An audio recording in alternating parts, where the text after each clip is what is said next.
Hello guys, in this video I'm going to show you how to select a web browser on the ReadEra application.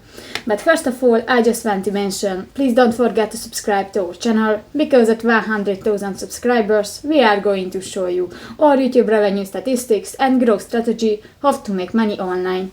So let's jump into it. First of all, open the application on your device.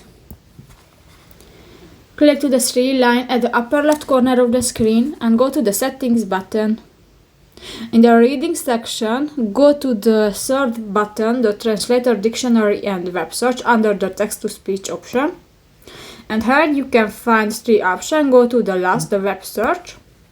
And you can select another option, the Atlas, Navi, Chrome, Google, Samsung Internet.